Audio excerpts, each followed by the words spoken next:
Yo guys, welcome to the Blue Podcast with me, Tom and Ben, and we've got our second guest in 2 weeks, Mr. Sir Meerkat. Is that what you call yourself? Mr. Sir Meerkat.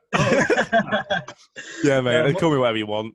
I'm just John. I'm just John to you. We know each other in real life. He's a mate from school. So John, YouTube channel called Moto Meerkat, talking about Formula One. So this topic of this video is the last 10 years of Formula One, where we're gonna talk about the last 10 years. Okay, I'm just waffling now. And also, for anyone that's clicked on it because they like Moto Meerkat, we're also going to probably go a bit more into John later on in the video. Kind of as a little plan there. We upload these Thursday 4 p.m. every week, and we've got some big news on the channel. We just hit 100 subscribers. Woo! Today, but now we're at 124, so it's been big growth today. I noticed that in the last video with your dad that you said we've just hit 50 subs, and I checked you were like 120 subs. I was like, what? Yeah, honestly, we've had massive growth this last week. We gained, like, apart from today, I'm pretty sure we gained like 70 subscribers in the last week. It's been amazing, and we really appreciate the support. And we also had our first video hit 100 views today, which was awesome as well. But 50% of people watching our videos are not subscribed to the channel, so make sure you do subscribe. We'd really appreciate it. I like thinking if you get with like people on 1 mil or something, they're always like, 100%. Exactly. Go and start small. So make sure to check out our Twitter at the Blue Podcast 1. We tell you when we're uploading, and we're going to try and be more active on there. We're not very good at Twitter, but we're trying. Yeah, we also have a fan who made a Instagram page with our link to our channel on it. He just followed me, and then I said, I'll check it out because he's at the Blue Podcast on his Instagram. I was like, okay, I'll see what channel it is, and it's just a link to our channel. Yeah. It's really strange. And then I said, what have you got our channel in your bio? And he said the N-word, deleted the message and blocked me. It's so confusing. It was so confusing. I don't know. I don't really. What's going on there? Do we consider that a fan or a hater? I'm not even sure. I don't know. But like, at the same time, it's publicity. It's like if he's giving away our page. So I don't know. It's a little bit confusing. Yeah. So that will happen today. All right. Let's quickly, before we get on to some Formula One, we still are a football channel. So I'm going to quickly talk to Ben and see what John knows. Yeah, this is just a bit where I'm going to go silent. I have no idea, mate. I did notice on your channel you do like those streams, and you were wearing a Fiorentina shirt. Yeah. Is that just fashion or what? Just fashion, yeah. Fashion, right. Yeah, I bought it on like eBay for like a tenner of a fake Fiorentina shirt. I put it in the wash the first time, and the 7-Up logo on the front came straight off. I was like, well, this is brilliant then. So to be fair, the guy on eBay was like, you can have my money back. I'm so sorry about that. So I got a free Fiorentina shirt. Fair. So swings and roundabouts. Yeah, exactly. Yeah, mate, I know nothing about football. Absolutely nothing. I could just about tell you the offside rule, but I think that's about it. All right. Well, firstly, what was I saying? Garcia is going to go to Barcelona, right? Apparently. Not signing the deal still. Yeah. But I was going to say there's not a lot happening with terms of City. That's what I was trying to find this week. Like terms of transfers and stuff. There's not much happening. If I'm going to be honest. But actually, no, you had something to say about City, don't you? Yeah, apparently today they put in a bid for Koulibaly. Yeah, it's just going to be big. Just like started negotiations because they were leaving it until after the Champions League was over and Napoli got knocked out. So yeah, he played really badly against Barcelona. Yeah. Just saying. It's just one match. It's just one match. Yeah. What else was there? Sancho not going to United, is he? Well, apparently, but did you see that quote it was about Ousmane Dembele? It was like, yes, not happening. And then he still went. So yeah. Well, I think it's more so. If United gave them 120 million, 110 million, then they would sell Sancho. But because United want to go more for like 90 million, 85 million, then they're just going to say no. Yeah. So that's it. And what else is there? We're probably going to get 2 more Ajax players by the sounds of things, which is ridiculous. Onana and Tagliafico. So we'll get 3. John, 3. We're going to buy 3 players from the same team this transfer window. So basically just taking a squad. Yeah, it's just unheard of. It's ridiculous. I mean, are they a team that's doing well? Yeah, they got into the semi-final of the Champions League last season. Well, there you are. Well, that's a good strategy then. That's kind of similar to. I mean, I can put that in racing terms. That's kind of like I almost said Force India, Racing Point stealing the Mercedes car from the previous year and just using it for their own. So it's kind of like that. Exactly. Just, if it ain't broke, steal it. I guess. Yeah, that's fair enough. Fair enough. Yeah. And I think the last thing I had down. Yeah, that is. Yeah, but I think the last thing I had down was Liverpool want Rudiger. Really? Yeah, I know. I was surprised considering he's not had a very good season. I've seen that Chelsea want Stones. I think we're more keen for Rice. Actually, 50 million we might pay. I think we put a bid in for Rice, which would be massive. And I saw Thiago still linked to Liverpool, isn't he? Yeah, and Bernardo Silva is linked with Barcelona as well. He's staying. Yeah, you won't lose David Silva and Bernardo Silva in the same season. No, Garcia might go. Silva's staying. Yeah.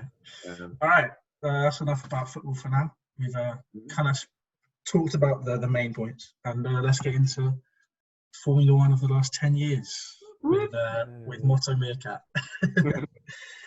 I'm still not used to you. Well, actually, before we get into that, why Moto Meerkat / Sir Meerkat? I've talked about this on someone else's podcast before. Literally, there isn't even a reason. To be honest, it's pretty random. But the only sort of thought process that happened with that was I had like a channel where I would just post videos of me karting and stuff like that. I called it Motor Rat, so MOTORAT to combine motor and rat. But then I was like, okay, I'm actually going to go for this because, as you know, Tom, I've done YouTube, quite a few different channels. I was like, right, I'm going to go for this in the Formula One racing scene. So I was just thinking about a name. I was initially thinking about calling the channel Moto Mongoose.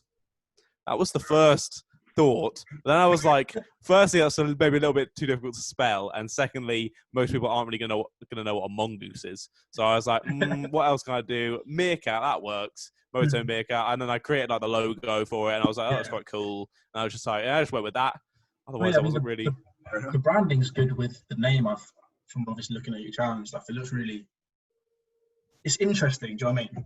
Thanks. Yeah, it's a bit different. That's why everyone said, because everyone in the F1 scene is their name F1 or a thing like Apex or Understeer or things like that, things to do with Formula One, and mine's just absolutely random. So it actually sticks in people's mind.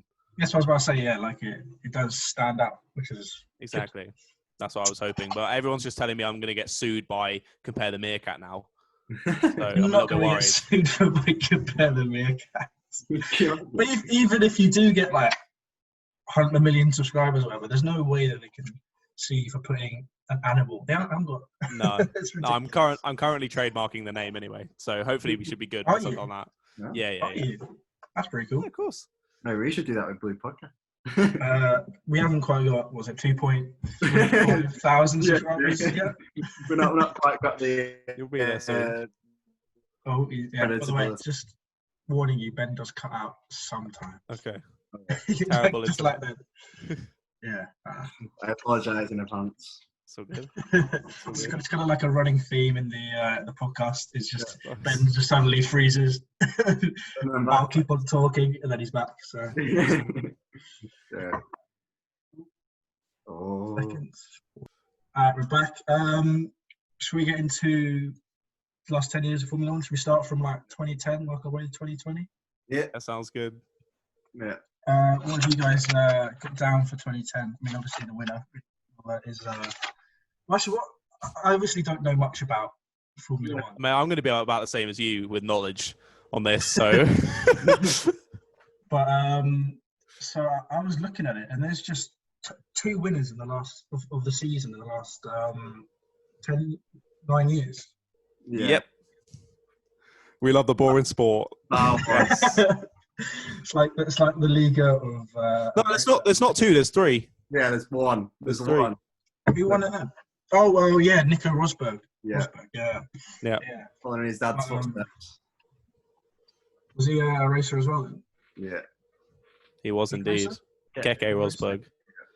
I don't think. Did he ever win the championship, Keke? I think he did. Once. Because I remember it's like the second time the Suns won a championship or something. Right.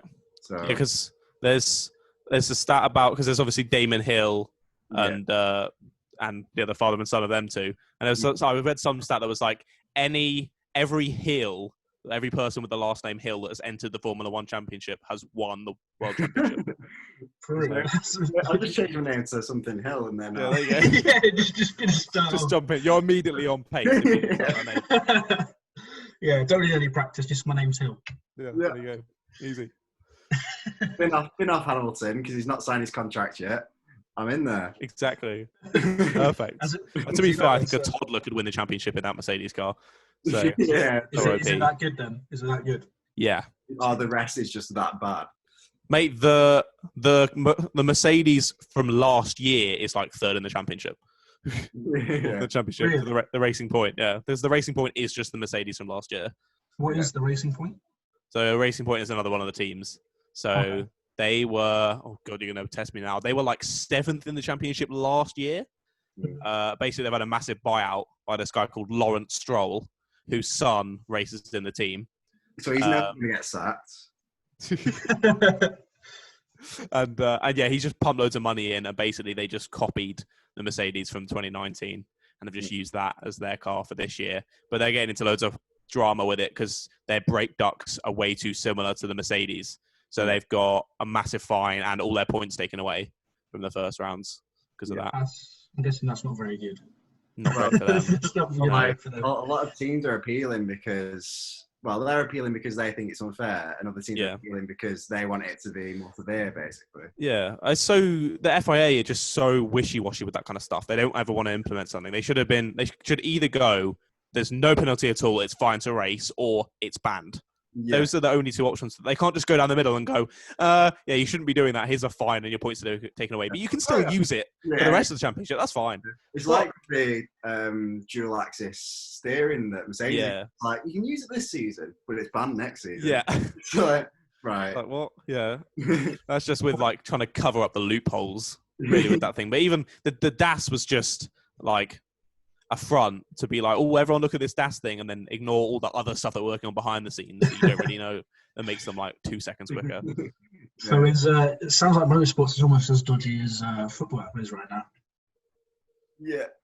Yeah. Pretty much. Like, it's what makes it interesting, though. Yeah. Oh yeah. That behind the scenes politics and intrigue. Yeah.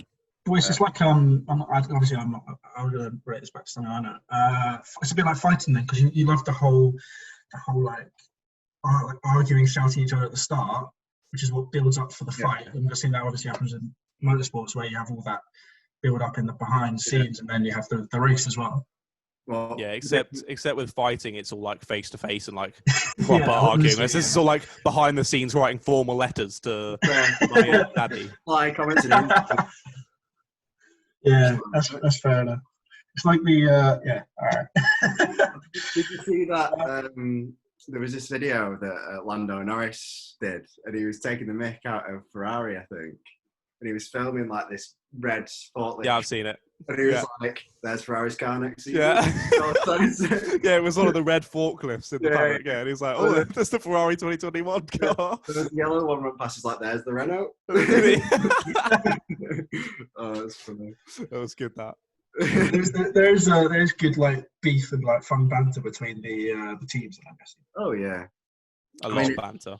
It runs right, like rivalry runs throughout F1 history, not just the last 10 years.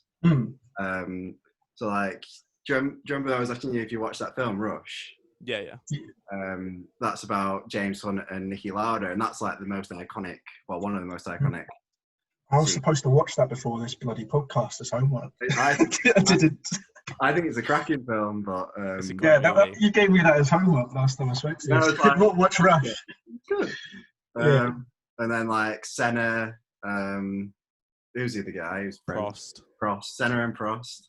Like it runs throughout F1 history.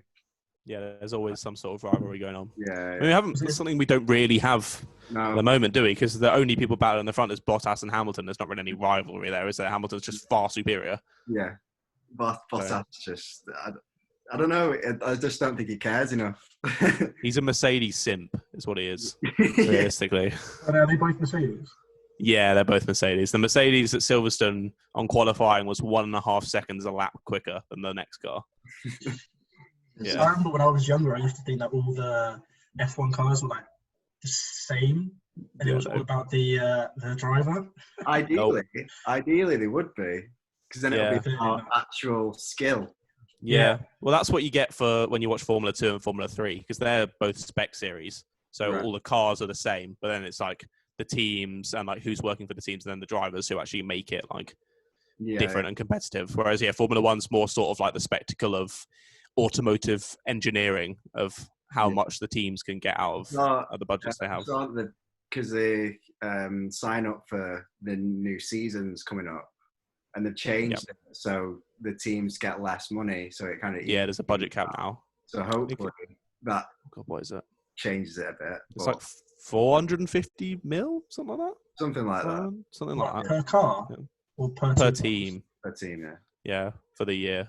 Well, there's 2 cars. Pretty sure. Team. Yeah, there's 2 cars per team. I might just rename this bloody podcast. Teach you the dummy about Formula 1. But it's because they've done that. They've done the budget cap because it's so different between the teams. Like Ferrari and Mercedes are spending like. If anyone watching this knows way more about this than I do, I'll probably get the numbers completely wrong. But it's like 800, 900 mil or something like that. And then Williams had done like 100 mil or something like that. So it's just like so massive that they're never ever going to catch up. You wouldn't think Ferrari are spending that much. Ferrari have the most like sponsorship money by like loads, so much. Well, it's because they're the only team to have been throughout, haven't they? But I'm just saying, based on their car this season, you wouldn't think they have the most money. Yeah. Well, that's all because of the engine stuff that all happened. Taking that part off and they've gone. Yep. So, and shady stuff. There's no even less competitiveness because the reason why it wasn't as competitive in the previous seasons because Vettel just decided to become. Oh, here we go. Vettel decided to freeze. He's back now. You're back now. Yeah, you're back. We got to Vettel decided to, and then we lost you. He decided to become crap, basically. Yeah, basically. It's just everything's building up on him now. And as he gets worse, he gets more criticism. And as he gets more criticism, he gets worse. And it's just cycle. And despite that, Racing Point still want him. Yeah, I know. It's the sort of the whole aura around him, to be fair, I think. But he's not with Red Bull anymore. He's with this other. Yeah, he joined Ferrari in 2015. Yeah. When Hamilton won his first championship. Second, yeah. 2014 was the first one, I think. Yeah. Yeah, that's what I'm saying. He's got 6. 2000. So that's after he won. Yeah. Oh, okay. Yeah. All right. So they're becoming Aston Martin, so they want like that high caliber driver, don't they? Yeah, a driver that's got some world championships. Yeah. I still think Perez would be the better driver for them to move forward, but it's all about that PR, isn't it? So yeah. But imagine like Vettel and Perez, or Perez and Hülkenberg, something like that. Just Stroll is just sat there constantly. He's rubbish as well. Yeah, he's not the best. It's just like how it kind of summed it up for the British GP when Hülkenberg jumped back in second British Grand Prix and he qualifies 3rd and Stroll 6th. Stroll has done the first 4 races, knows the car, everything. Hulk just jumps in and goes 3 positions quicker. Hülkenberg has had like no practice and he's hurting his neck and all that, and he just still pulls out a 3rd. Yeah, he's got a numb ass cheek and everything. Yeah, I really think sorry for Hulkenberg. I really hope that he gets a drive and he can get a podium. He'll definitely be on next year, but he won't be in a competitive car. No way. He'll be in the Alpha or the Haas next year. Yeah. Well, I really hope at some point he gets a podium because he really does deserve it. He does, but it's not going to happen. It's not going to happen. It's so sad, but why is that? Why is it not going to happen? Because his best chance would have been in this racing point that he just jumped straight into. Because that car was actually competitive because it was last year's Mercedes. But getting a full drive back in, he's been out for a year now, so people aren't going to really want him. And it's just not many seats available. No, a lot of the seats have already gone now, and it's mainly just the lower teams that have seats still free. Yeah. And the Alpha and the Haas, they're, I guess it's debatable, but they're definitely the two in the bottom three of the championship. And they're suffering a lot because they use Ferrari engines, which are rubbish. And Ferrari are just about coping because they've got Leclerc, who's a quality driver, and probably got better aero and all that sort of stuff. They just got no chance. So exactly. Yeah. There you go, Tom. Yeah, I didn't need to do any research. I just needed to come on this podcast. Yeah. All right, should we start talking about 10 years ago now, or are we going to continue talking about it now, do you think? Whatever. We can go towards him. Well, Vettel won that year. Correcting my research there? Yes. Yeah. Yes. That was the first of his 4 titles, isn't it? Yes, first of his 4 titles in 2010s. I was trying to look up some kind of funny knowledge and all that kind of stuff. There was a moment where, because back in 2010 you weren't allowed to tell your driver, command your driver. Am I right in thinking that? Team orders, you mean? Yeah, team orders. You weren't allowed to do that, but you're still allowed to speak to them, tell them things. Right. Yeah. And I saw this thing. It's like, the quote is, Fernando is faster than you. And basically, it was between 2 Ferraris. Yeah. They just shouted down the mic, Fernando is faster than you, to make him let his teammate go around him. Yeah. That's what I found out. I just found that really funny. Yeah, I think they got reprimanded for that, didn't they? I think they had the result banned and everything, It was so obvious. They'd literally, relatively recently implemented the no team orders. And then it just comes over the radio, Fernando is faster than you. Do you understand this message? Do you understand this message? It's so obvious. Do you understand? Yeah. That's so Ferrari. Yeah. So Ferrari. Something happened in an earlier season. I think it was Fernando Alonso again, and was he racing for Renault? And the driver. It's just happening faster than it normally does. For him. You're going to have to repeat what you're saying. Yeah, you can't. He was racing for Renault. And you're talking about Singapore 2008? Yeah, and he made the opposite driver crash. So he could, they made him. There was Nelson Piquet. They made him sign it was so, because they just pitted Alonso, and then to make the strategy work, they needed a crash to happen. And 2 laps later, a crash still hadn't happened, so they just came over the radio and told Piquet to crash a section where they knew that the safety car would have to come out. So they did that, made him crash. Alonso went straight to the front because everyone pitted on the safety car, managed to win the race. And then 2 years later, I think Piquet had to sign an NDA with Renault to basically say that he wasn't going to tell anyone. And then he got sacked by Renault halfway through a season or at the end of the season. And he didn't feel it was just, so he just told everyone what had happened. Just to be fuck you to Renault. And, all the top people at Renault got fired. Got massive fines. That's yes, it's called Crashgate. I think I've actually saw something about that when I was doing the research, but I was it's too old. Yeah, that's one of the biggest moments in recent times. Yeah. Fair enough. Also, the Australian Grand Prix that year apparently was really good. I don't know if you guys remember that one. I can't Too far away for you guys, yeah. I was trying to find out what the best races were so I can speak to you guys about it. And apparently, the Australian Grand Prix that year was top notch. I can't remember that far back. Yeah. All right. Should we move on to 2011? Yeah. Sure. Do you guys remember who won that? Sebastian Vettel. That was a stupid question. That's the thing. I've seen about Vettel winning those championships, but Alonso got really close to him. And so there's questions of whether Vettel is actually that good of a driver, or it's just that he had a lot better car that year, because Alonso had a worse car but was getting really close to him. So he was in which car? I don't know what your opinion on that is.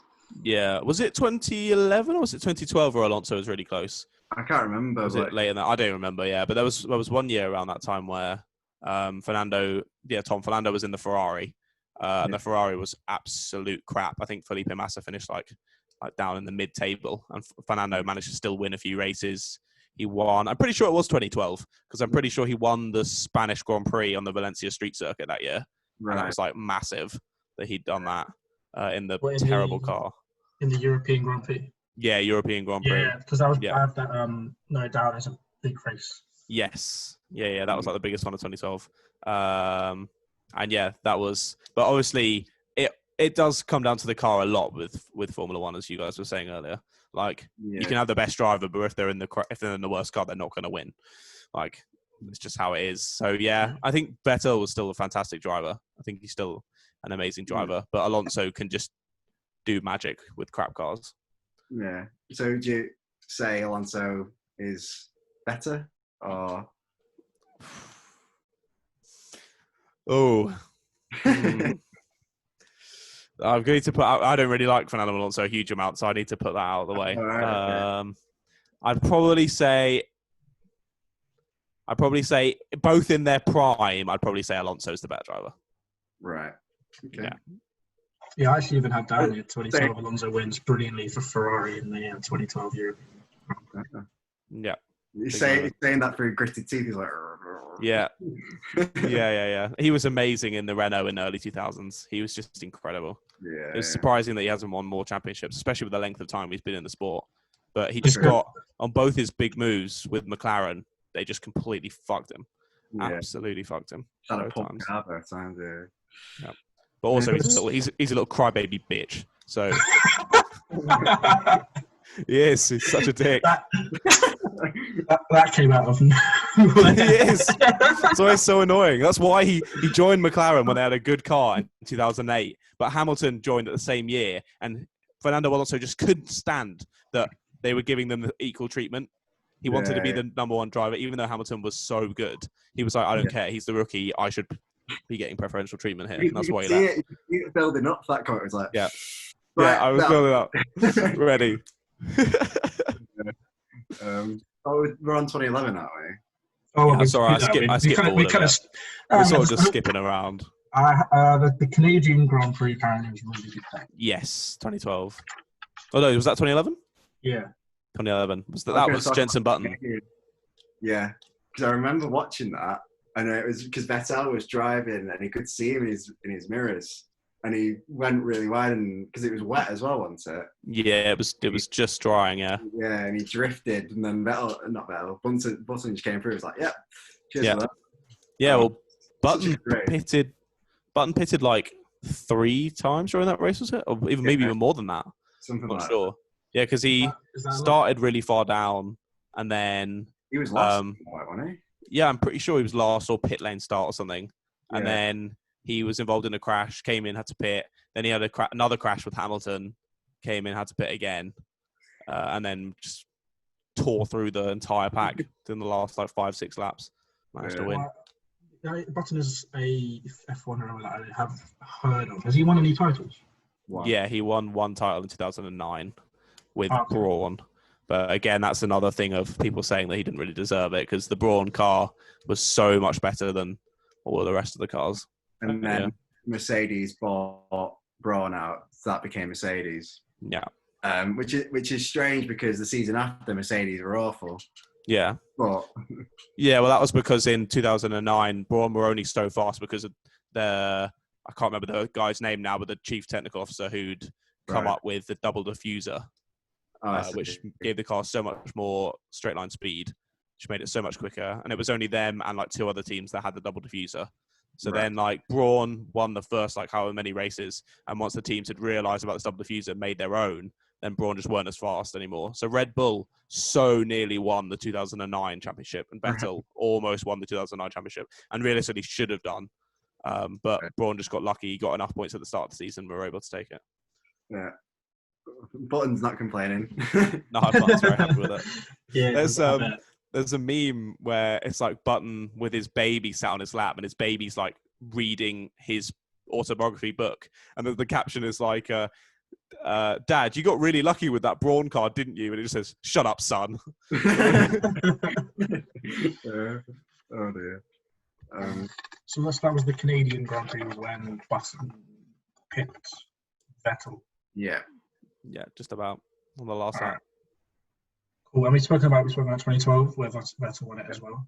That's the best championship of the last 10 years. You think? It's 2012. No, it's widely accepted that that's the best championship in the last 10 years. Well, yeah, because I also saw the Brazil one that year as well was massive. I heard. Was it Abu Dhabi that Alonso felt that someone was holding him up or something? I can't remember now. Oh, it's gone. But I remember Abu Dhabi one year was like really key, and I think it was way. No, I know why I have the Brazil Grand Prix down. It's because Vettel took the title from Alonso in that race. Ah, okay.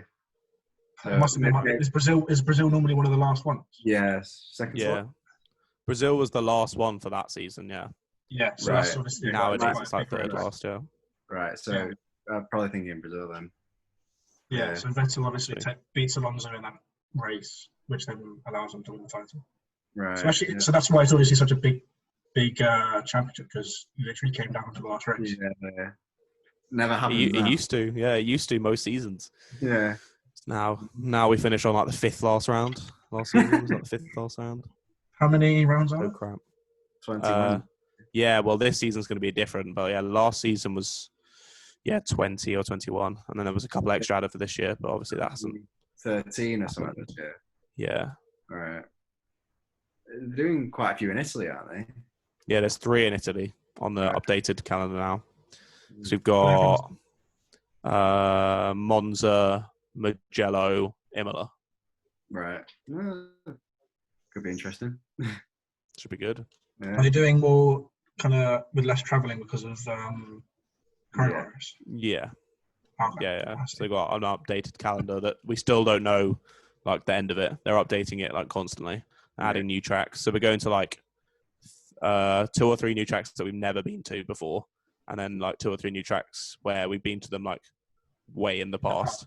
But they're coming back, because some tracks we just can't go to. Yeah, they binned off the American. That's good. That track sucks. Yeah. Is it bad? Why is it bad? It's just not a great track. It's just not brilliant. Fair enough. I just don't like it personally. It's also horrible to race around like on sim racing games. It's a horrendous track. What's your favorite car simulation game? Oh, what's my favorite? Project Cars 2. Just because it's funny. You not seen his streams? Yeah, come on. I watch his normal videos. I don't watch the streams. Sorry. To be fair, I did come on once when you didn't have your audio plugged in. Oh yeah, I remember that. I was like texting you. Yeah, like, the first time you watched and I messed it up. Yeah, that was. It was on my thing. I put in the wrong input and. It was fine because you sorted it out afterwards. Yeah, I got it sorted. It's like I was just texting him like, "John, it's not working." Yeah. You see the comments just like, "Well, rip." It was funny. It was good. 2013 was the last time that Vettel won it. Yeah, indeed. In recent history. What was big about that year, or anything important happened? Can't remember. Not really. I think he was pretty dominant in that one. Yeah, it wasn't very memorable. All right, well, let's move on to 2014 then. Yeah, just move straight on. Yeah, 2014, Hamilton wins his first title. Second. Yeah, first title with Mercedes. Yeah. When did he win his before? 2008. Yeah. Oh, he won. He's been around that long. Yeah. His first season was 2007. Yeah. Bloody hell! I didn't realize it was that long. Yeah. Yeah, he's like 35 now, I think. 36. Yeah. So it's pretty old. He's hanging around until he beats the record. Yeah, literally. Then he'll be gone. Yeah. Fair enough. So there was the Rosberg and Hamilton collision in the Belgium Grand Prix that season. So Belgium was Spanish, wasn't it? I've got Belgium. Was that? Am I thinking of a different one? I might be thinking of a different one. It's a sad thing to come anyway. You're thinking of the 2016 Spanish Grand Prix. Oh yeah, I'm thinking of 2016. Yeah. See, I've got my notes here, mate. I'm ahead of the game. It's sad to come. So Rosberg punctured Hamilton's rear left tyre, but weren't they teammates? Yeah. So is that not like the done thing? It's dodgy. Yeah, they didn't like each other. Again, that happens because there's a documentary on Netflix about it, and the one thing that drivers say quite a lot is the one person they really want to beat is the teammate, because then that shows that they are the better driver in the team. Like, obviously, they want to beat the other drivers, but the first one is the teammate, so then they can sort of be number one driver and progress. Well, the only person on the grid that you can actually like compare yourself against is your teammate, because obviously the cars are all so different that you can't really distinguish. But the cars are supposed to be the same between the two team members, even though now we see a lot of times they're not, especially with like Red Bull and whatnot. With Verstappen and Albon, they highly give all the nice air bits to Verstappen and fuck Albon over. But Vettel, so they just give more money into one car than the other. Yeah, they just put, so if they like make a new front wing or something with like different aero bits, then they'll give it to the number one driver. Well, so like if they only can give it to one person, then they'll yeah. Okay. Is that not a bit dodgy? Yeah. But certain teams do certain things, But it's just generally accepted, I'm guessing. Yeah. It's some teams are a bit fairer. Other teams like Red Bull are pretty cutthroat and they just don't care. Yeah. And it's quite obvious that they favour Verstappen anyway. Just a little bit, yeah. They just lick his arse, basically. Yeah, I mean, he is pretty good. He's good, but I think it's still unfair, isn't it, on Albon? It's unfair to, like, be so mean to him and then be like, oh, why aren't you as quick as Verstappen? Obviously, he's not going to be. Come on, catch up. Yeah. It's like, fair enough. But, yeah. That's it. That does answer my question very clearly. Also, that season there was the Hungarian Grand Prix and the Bahrain Grand Prix that are apparently quite exciting. We're still talking about 2014, yeah. No clue. Don't remember. I haven't got any notes down about why they were exciting because I was spending too much time watching Formula One videos, so probably write down notes today. But that's it. 2015, Hamilton also wins. A special season, or just Hamilton wipes the floor, I guess. Yeah. But doesn't he do that normally anyway? It's a trend. It's a trend after 2014. Yeah. Apart from 2016. Yeah. This you want this more 2016, but was that a big season then? Well, it was the competition. It's very controversial. Yeah. Why was it controversial? Because, well, in my humble opinion, Rosberg only beat Hamilton because of his mind games. That was the only reason why I beat him, not because he's a better driver. No. Just because he was playing the politics game behind the scenes. Yeah. But it's kind of shown that he knew that he wasn't going to win it again because he retired straight after. No, that was his final. He just final go for it that season and just do whatever he could to win that title, and he got it. So fair play to him. Yeah, I was going to say, even though he's by far the worst driver, he took his chance. So fair enough. Yeah. Was it just like playing with Hamilton's mind before the races and all that kind of stuff? I'll let. Yeah, basically, he was just just saying everything to get under his skin and doing stuff in the team, and then they obviously had quite a few clashes on track, and then they were each blaming each other, and it was all just a bit all over the place. We are like Verstappen. Am I saying that? Verstappen. Verstappen. Yeah, he won the Spanish Grand Prix because they collided again, didn't they? In the face. Yeah, that was his first win. That was on his debut, wasn't it? Debut, yeah, it's on his debut. Yeah. That's pretty. Is it unheard of to almost win on title on your debut? Well, not on debut. Yeah. Title, is it? Grand Prix on your title. Yeah, it is. That's pretty. If he had a better car, it would be so much better. But no. Right, who? Verstappen at the moment. Okay.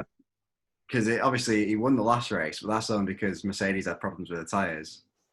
Not that he had as quick a car, but it'd just be so much more interesting. So is he a good driver then? Oh, he's fantastic. Yeah. But he's probably going to be the one who sort of takes over from Hamilton when Hamilton retires, probably. As in with Mercedes? Well, no, just like at the man at the top. Yeah, I agree. I think. How long do you think Hamilton's gonna? What's he on, 6? Yeah, he's on 6 right now. He needs 2 more to have the most titles, so he'll probably do that, and then he'll be off. Oh, fair enough. Probably, yeah, but there's some stuff going around at the moment. As you said, he hasn't signed his contract yet. He wasn't saying he was particularly happy with the contract they were offering. No. So, see what happens. See if he cares about, because he's starting to beat all of Schumacher's records now. Yeah, he matched him on podiums at the last race, all-time podiums. Has he beaten him in wins yet, or he's just about to beat him in wins? Something like that. I think if he hasn't, he's very close. Yeah. So Schumacher's got the most titles then? Yeah, Schumacher's got 7. I can't see him not wanting to beat that. Yeah, I think surely he will. I think he's just playing that game with the media to try and get his contract better, get more money. Yeah, that's the issue with sports these days. Sorry, I'm trying to understand that is that so much money oriented. Yeah. It's a bit sad for like us supporters, because obviously we just want to be there for the excitement and all that kind of stuff. But is there before we move on to 2017, I was wondering, is there like, so now with football, John, you've got like back when you had like Terry, Lampard, Drogba, like Czech at Chelsea, and you had like that kind of affiliation with a club, and you wouldn't play for any other club kind of thing. Is there anything like that in Formula One or any racing? John? You're asking me or you're asking him? Yeah, John. Yeah. Oh, right. Oh, sorry. Yeah, sort of. There's some loyalties, but equally, people just bin them off straight away if they get offered like to be with Mercedes or Ferrari, really. So the only really loyalties would be the top 3, like Mercedes, Ferrari, and Red Bull. But everyone who's in it now has grown up with Ferrari being the like dominant car. So a lot of people are like, I love where I am, but I want to be with Ferrari. So, but now they're sort of losing that aura because their car's so bad, and it's been getting worse in the past few years. Equally, teams will just bin off a driver just as easily if they're not performing. Well, some teams are nicer than others. Yeah. Red Bull, the main culprits again on that. Yeah. With poor Pierre Gasly. I was happy when he got that podium. Yeah, me too. He was like, yeah, there you go. That's what I can. Yeah, that was amazing, that finish. But yeah, I mean, I guess more so now is drivers, they kind of just go where the seat is. There used to be a bit more of a sort of a affiliation with teams, but now it's just wherever there's a drive, that's where they're going, basically. Yeah. Cool. Well, let's do it. Ask that question, see what you guys thought. Yeah. 2017, Hamilton obviously is going to win the next 3, but not that I don't like Hamilton. It's just there's no competition. Yeah, but obviously with football, there's always there's competition, especially in the Premier League every year. I suppose it's like the Liga or something like that. It's just like just PSG. Liga. Yeah, PSG just win it every year. Kind of same with Hamilton winning it every year. Although Monaco will win it every so often. Yeah, that's it's like Ferrari will win it or whatever. So, although PSG are losing 1-0 still. They're still losing 1-0. Yeah. We recorded this, by the way, the Wednesday before we uploaded it at 4 p.m. on Thursday. For anyone who's actually made it this far in the video. 2017, there was the Azerbaijan Grand Prix, where Vettel thinks that Hamilton braked hard on purpose, so he hits him with his car. Yep. Was that? Do you remember that? I don't remember. But... Yeah, no, I remember that. Yeah, that's pretty big. It was on a safety car restart. Came around the left-hander, and Vettel thought that Hamilton was going to speed off. Hamilton didn't and slowed down, so then they just bumped into each other. Vettel came over the radio shouting that he brake tested him, and he just pulled out, came alongside him, and then just drove sideways into him. And they bumped tyres, and it was all a big fiasco. But I'm pretty sure Vettel apologised after for being a bit too childish.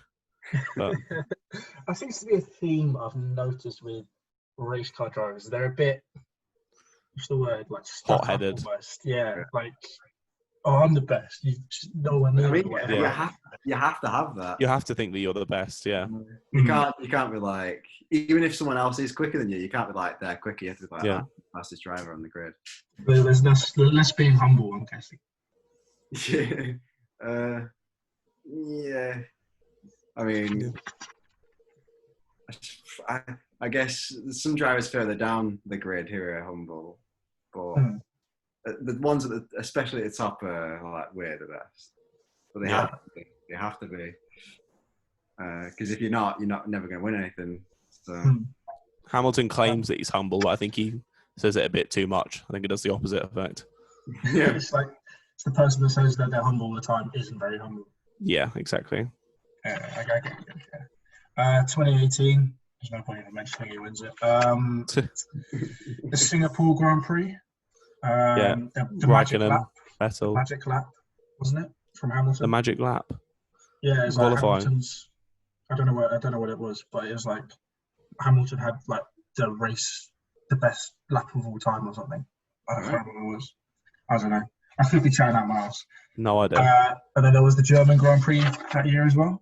Was it not 2017 at Singapore Grand Prix where Vettel, Raikkonen, and Verstappen had a massive crash? I didn't see that. I'm pretty sure it was. Let me have a look. See if it was 2017 or 2018.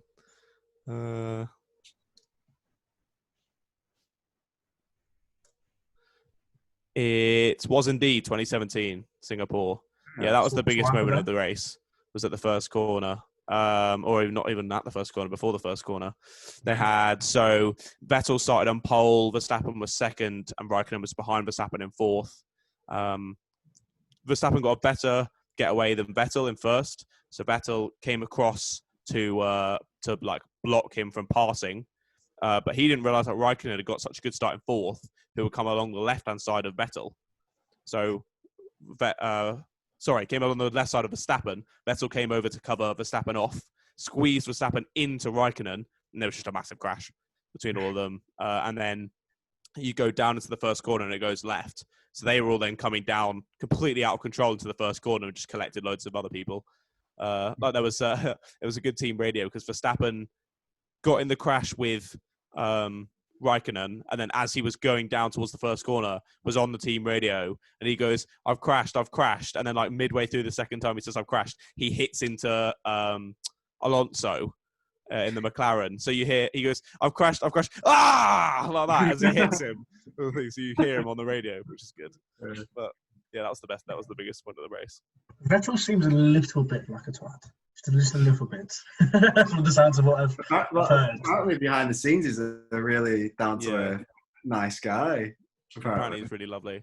But when he's racing, he has always a different personality. By the sound. Yeah, when he's on track, I don't really like him massively. When he's off track, he's pretty funny. Yeah. Talk about last year's before we move on. I was thinking, was it 2018 where Ricciardo and Verstappen crashed into each other? Yeah, Baku. Yeah. Yeah, and there's a whole thing with that, with Ricciardo not liking sort of competition in the team with Verstappen, because obviously they're starting to favour Verstappen. Yeah, so that's why that was like the last. What's the phrase for it? The last straw. Yeah. Yeah. The straw that broke the camel's back was that crash between them two, and Red Bull immediately said that it was Ricciardo's fault. Ricciardo was like, "What the fuck?" So I guess I'm off then. Yeah. That's why he's went to Renault. I think he just wanted to get out of the team. I think he knew full well that Renault weren't going to be competitive. But, to be fair, at the time when he signed, they were getting better, and they were pumped. The French government was putting in so much money into the team for like the next few years, and they've continued to spend so much money, and it's just done absolutely nothing. Absolutely nothing. Yeah. Which is why he's going to McLaren, and I think it's going to be interesting that with them getting Mercedes engines. I really hope that he challenges. It's going to be very interesting. Because McLaren and Mercedes engine, with the way they're going, I think they could be challenging, especially with even Norris, actually. They're both fantastic drivers. Yeah, with next year, I think the new top three will be Mercedes, Red Bull, and McLaren. And Ferrari will still be off. And then in 2022, no one can really predict because it's going to be so different. Yeah, we'll have to wait and see with that. Regulations and that. Mm-hmm. I still think the top teams will probably adapt to that better. Yeah, 100%. And because the cost cap only comes in from next year, I think, and then it drops again to 2022. So this year they're still spending fucking loads of money like making the car for 2022. So yeah. But yeah, I think it could be interesting because I don't know. I really hope that McLaren can get up there because they're one of those historic teams, really. Yeah. I'm drinking a Singer. I am indeed drinking a Singer. Oh, that's lovely. I'm very jealous. We ran out of beer last night. I was going to have one. Oh, that's so depressing. Well, no, I mean, I did drink, obviously, the beer, which is why we ran out. But it's kind of, yeah.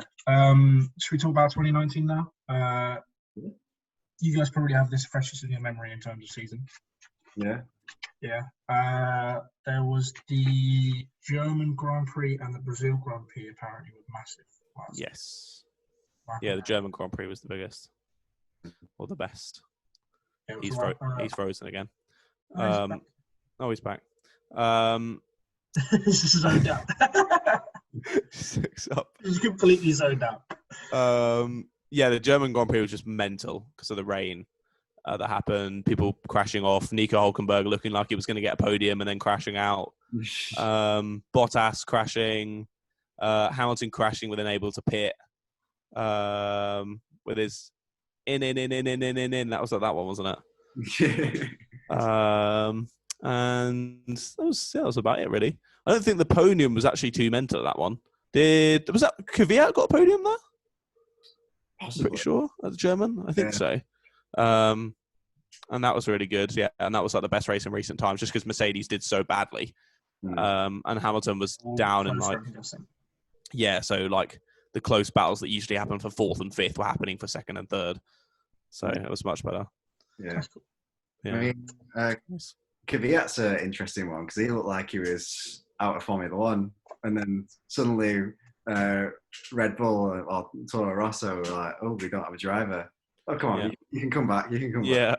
Yeah, that's so the Red Bull program though. Yeah. They just bin people off and take them back and do this and do that, and it's all just so random. Random. You don't seem to have particularly like Red Bull. No, I'm not their biggest fans. No, they're very like them. They're very much. It's sort of run like a business. It's not. There's no heart in it. Yeah, exactly. Yeah, it is, especially with Helmut Marko. Once he dies off, they might get a bit nicer.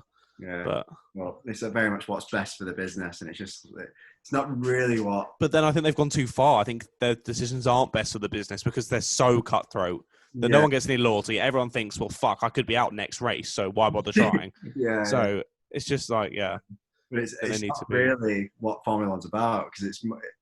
I mean, way back in the day, it's more about like the heart of it and all that sort of stuff. Yeah. So because the reason why I'm into Formula One is because my dad is sort of into Formula One, because he used to go to like race like Brands Hatch and Silverstone. Yeah.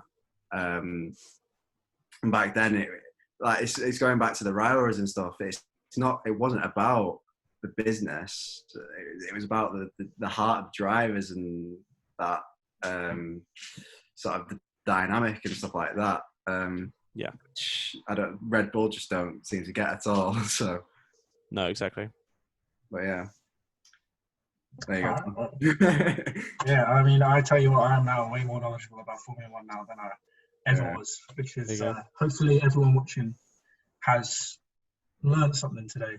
Because obviously our viewers aren't really Formula One or motorsports fans. I mean, maybe we might bring some over from John's channel, but yeah, I just thought it'd be interesting, especially this podcast, to kind of go over the history, talk about, because obviously I know you both are very passionate about motorsports. And I think it's sort of when the teams become famous, it should be as a consequence of them having good drivers.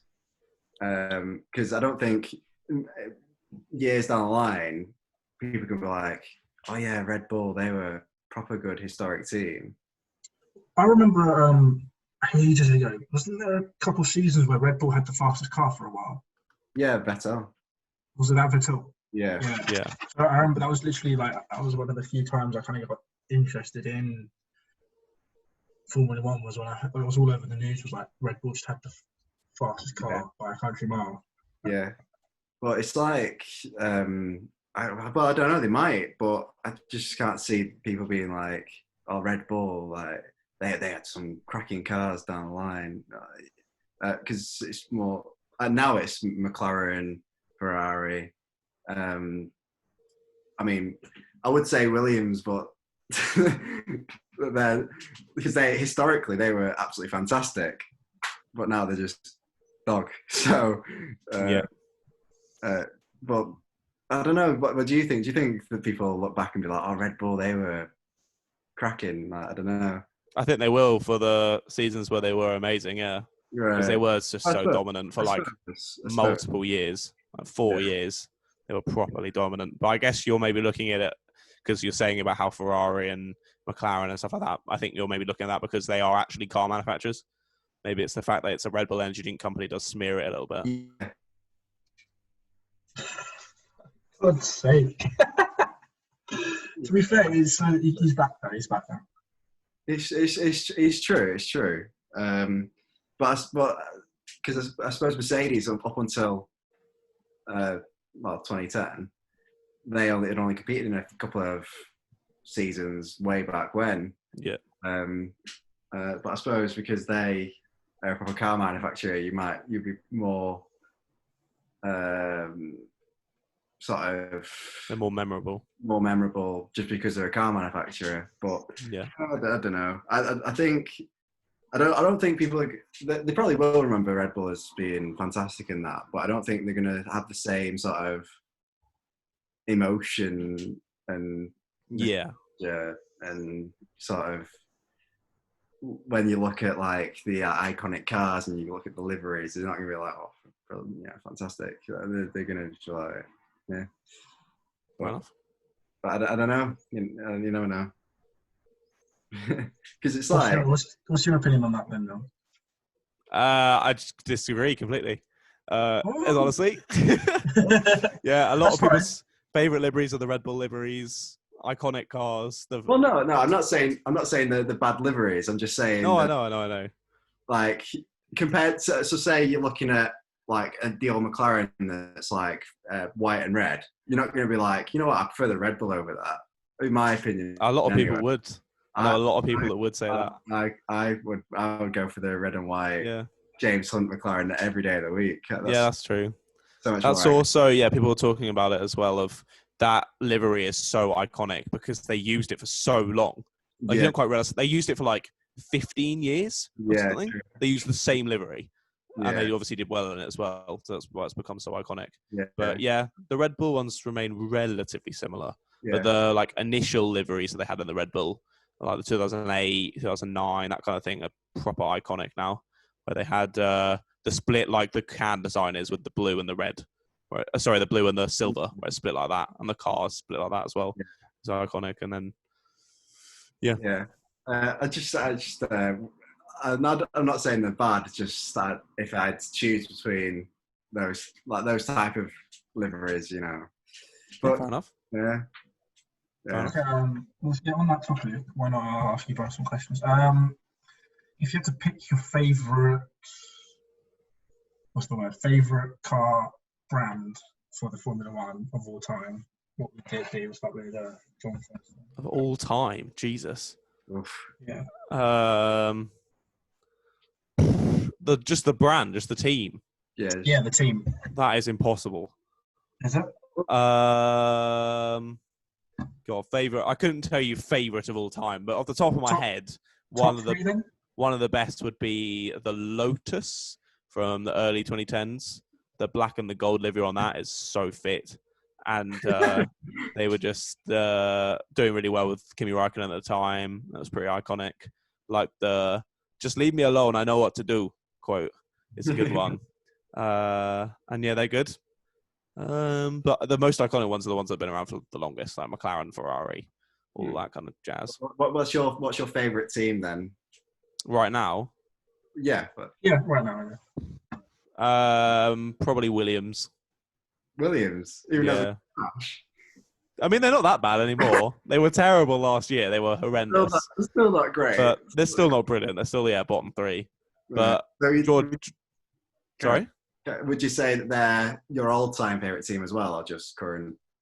I don't watch it like I know a lot of people watch football as like, well, Tom supports Chelsea. Like that's how he watches football, is because he loves that one team. Whereas I watch Formula One as sort of a fact of I enjoy watching the spectacle of the sport.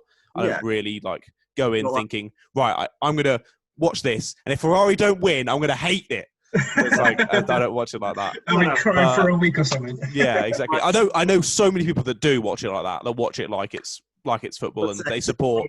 Hey, you're looking at the grid, and you're like, "Oh, I'd like him to do well this week." Yeah, it's more like that. It's more who I bet on, really. I want him to do well because I bet on him. Yeah, that's fair enough. To say it would be the Williams driver that you look at and be like, "I like him." Yeah, well, George Russell is my favourite driver on the grid, and he drives for Williams.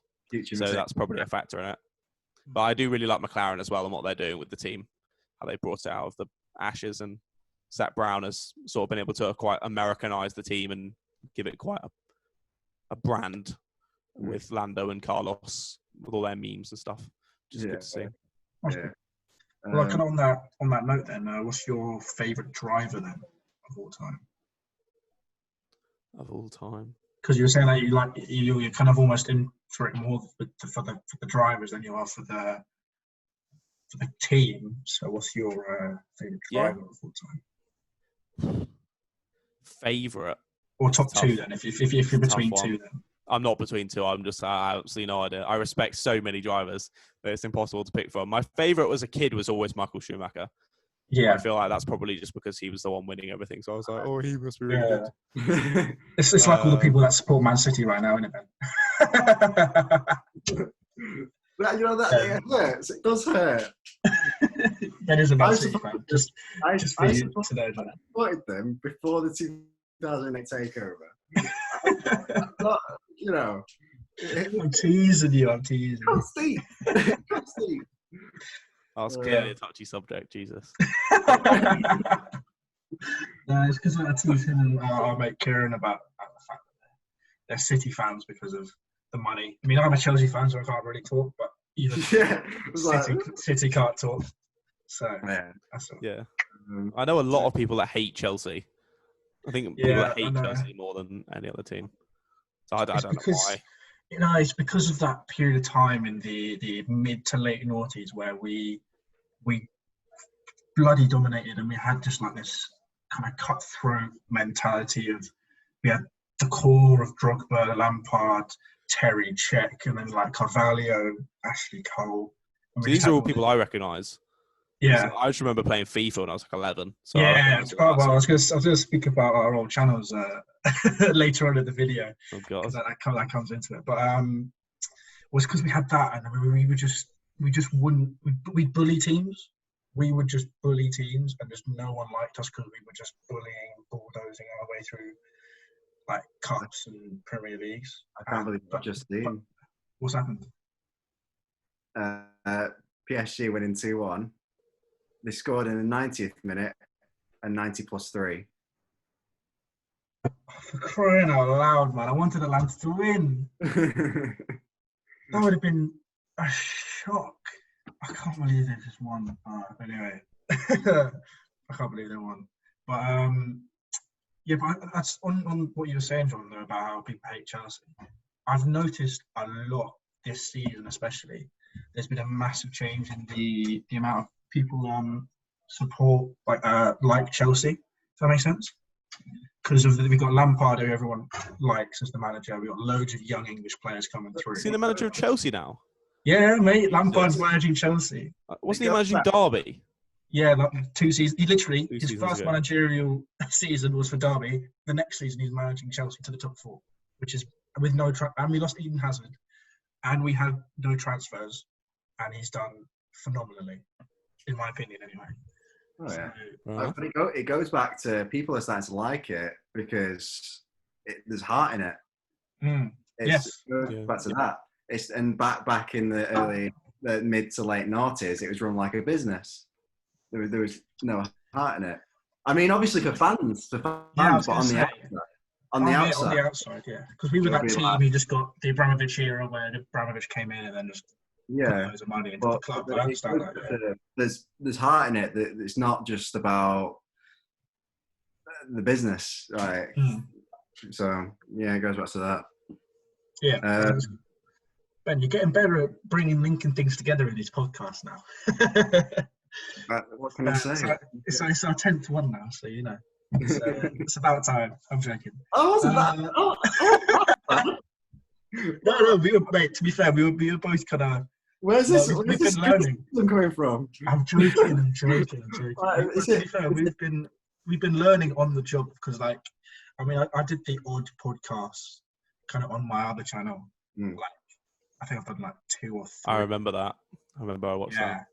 Where we were in Ali's house and we had like 2 cameras set up. There's about 40 minutes of the video, and I was trying to do like proper podcast editing. I had 3 cameras kind of like cut between it all. Nice. And after 3.5 hours of editing, and I'd only done like half an hour of like a 2-hour podcast, I just put a black screen saying, I can't be asked. It's just going to be on the wide angle from now on for the rest of the podcast. Honestly, nice. It's good. Only a few people actually watched that far, so you know it was fine. Yeah, it does get to that point where you spend so much time, you're like, no one's going to watch this, so I don't even care. Yeah. It literally got to that. I was like editing for so long. You say, is it a Bully Ben podcast? This is more your podcast than mine, if I'm going to be honest. I'm just jealous. I'm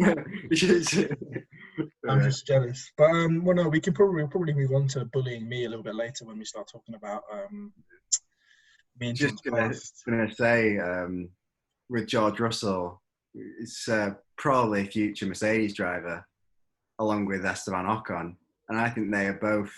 They've both got championship potential. I wonder what your opinion on that is. Yeah, Ocon is no way to Mercedes now. He's really embedded at Renault now with French team, French driver. Yeah, I get that. He's going to be their poster boy for the next few seasons. George, 100%, is going to be moving in there. Yeah. I was hoping for, a lot of people were hoping for him to move in either next year or 2022, but Bottas just signed another deal. I'm not sure when that was until. I think maybe 23 or something like that. Yeah. But hopefully he can get in soon because Russell is easily a world championship winner. 100%. Do you not think that link with Toto Wolff with Ocon Yeah, with him being the manager, well, that's the only reason he kept in Formula One a bit last year when he got dropped by Racing Point, and he became the test driver for Mercedes. Was only because he was managed by Toto. Otherwise, he would have been out. He would have been in like GT racing or something. So that's definitely helped having Toto as his boss, 100%. But I feel like now he's getting embedded more and getting used to the Renault car. I think that's going to be his job. Right. I had no idea what you guys were talking about just then, but it sounded interesting. All right, shall we start talking more about you, John? I always love talking about me. So yeah, enough about. Well, I know we'll still probably talk about sports cars and that kind of stuff, but we need to ask him about like his favorite season and favorite race and stuff. That's what I'm saying. We're going to start talking about. As Ben was saying, do you want to ask the question? You should just ask. Yeah. What's your favorite season and favorite race of all time? Favorite season would be 2012. As you were saying earlier, it's just so close on the F1 TV. I would highly recommend, Tom, if you ever wanted to start watching it a bit, get F1 TV. It's £20 for a year, and it has the full races of every race back to like 2000, and then it has highlights for everyone as well. It has highlights for every race back to like 76 or something. So you can probably get into it. So I've watched like the whole way of the season through on highlights of 2012. It's just so good because the championship's just consistently changing. Like at each race, there's different winners. Like going through the season, it was like I'm pretty sure it was 2012 where it was like there was 8 different winners from the first 8 races or something. 7 different winners. Right. 7. Even I know something that's like pretty impressive. Yeah, it just made it really good. Like over half the season, it was different winners. So yeah, the 2012 was just brilliant and full of good moments. And yeah, but the best race. The best race that I've watched live was the 2019 German Grand Prix, I would say. Or some of the ones this year have been pretty good already. The ones at Austria starting this year were pretty decent. But the Germany one was just so crazy unpredictable with the rain and people just binning it left, right and centre. It was just brilliant. So, I mean, we kind of touched on it earlier, but what is your... Because you were saying you like the Red Bull liveries and all that. So what is your like favourite livery of all time? Is it the Lotus? The Lotus is a pretty good one. Yeah, just from the black and gold from the John Player special, the ones from 70s and 80s. Looks so good. But the best livery of all time is the Renault from 2003, 2004, that kind of era. Right. Do you know what I mean? Is it blue? The blue and yellow Mild 7 one. Yeah. I'll get a picture up for Tom. Cheers. No problem. It's such a beautiful livery. The one that Fernando Alonso took his world title in. It was just a beautiful car. A beautiful car. Let's find it. What about you, Ben? Actually, what's your favourite livery? Whatever it is. Mine. Yeah. Whilst he's looking up. I mean, I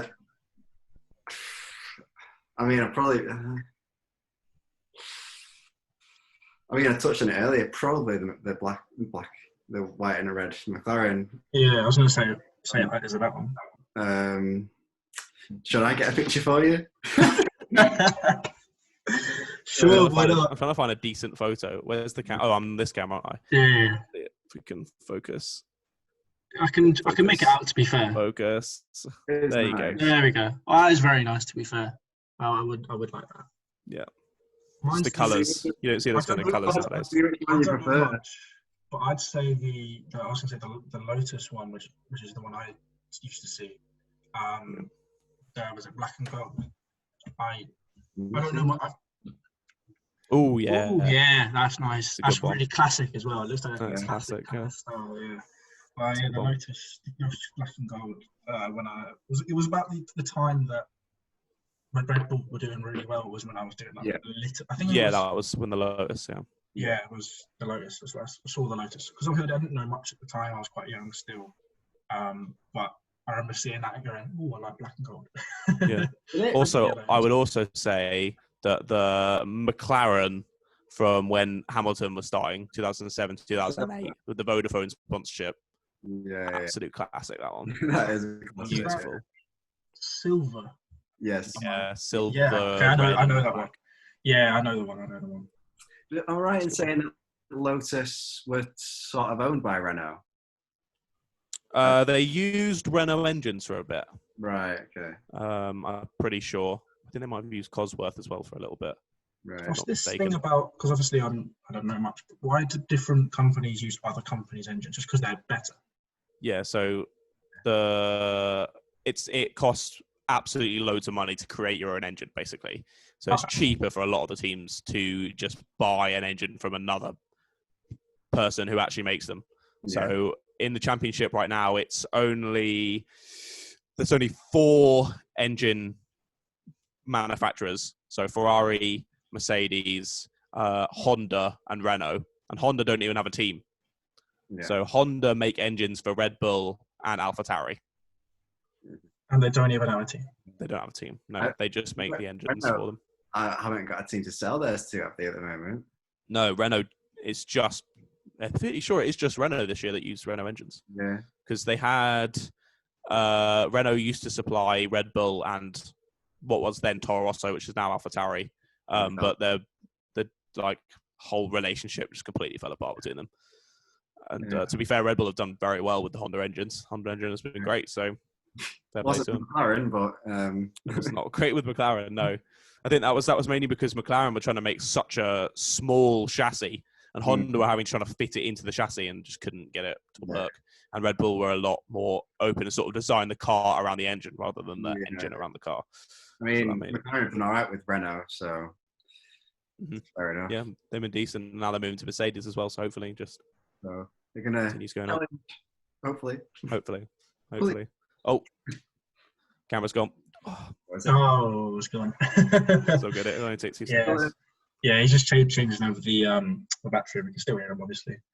I thought meant mine had frozen then. I was like, oh. No, yeah, that's what I thought. I was looking at you, thinking you'd frozen, and then I actually saw that John had frozen. Right. Okay. Got another question about cars for you both. And I'll probably will answer as well for myself. John, you can still hear us, yeah? Yeah. What is your dream car to own? Go on. Can Ben go first? I'm just trying to sort this out. Hold on. Unlimited money. Yeah, so we're talking dream car. I have to say it's the McLaren Senna.